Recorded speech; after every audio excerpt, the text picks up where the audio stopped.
Everlasting fire! My spirit is spent. You will long for Non-existence.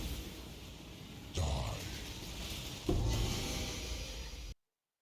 Hello.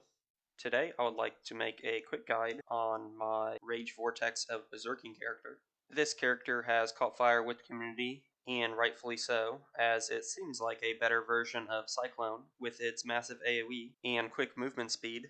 While this build may seem a little bit complex, it is not, as you really only need two things for it to work. The first thing you will need is some level of rage generation, and I do this through the Chainbreaker keystone, which is converted from the Lethal Pride.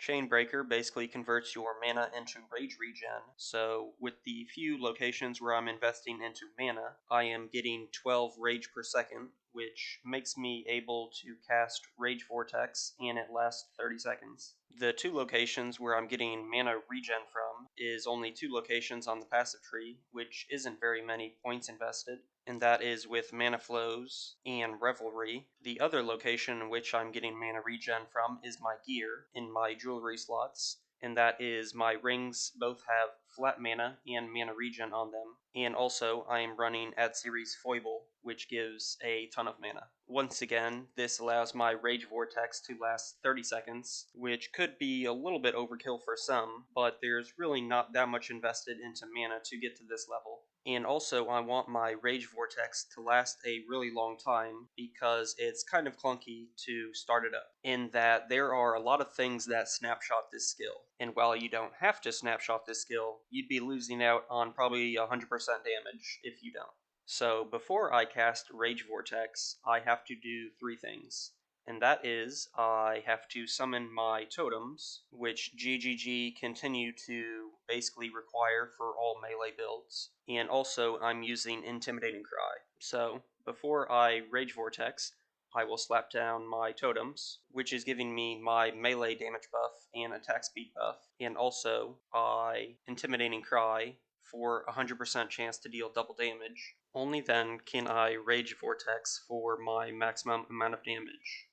Some other notable things that people might be wondering and or run into issues with on the build is that since all of our mana regen is being converted into rage regen, you need some place where you are leeching mana, and I get this through having the mod on my gloves. Another thing is that since Chainbreaker adds a rage cost to every single skill, we don't want to be using a lot of skills to eat into our rage generation.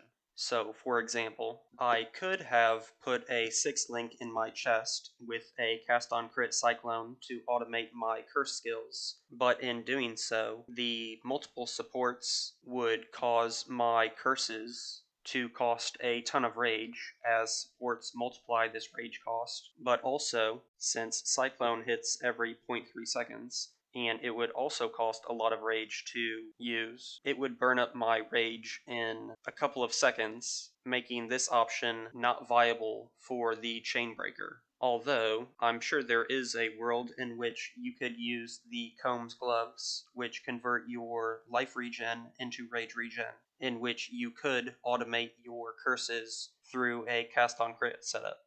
And while I am focusing the build into making it a quick T16 mapper, other variations of the build with less AoE can be done, investing into more spell suppression and or life regen to make it a more bossing setup. So, hopefully you guys enjoy the build, and let me know in the comments if you have any questions. Thanks.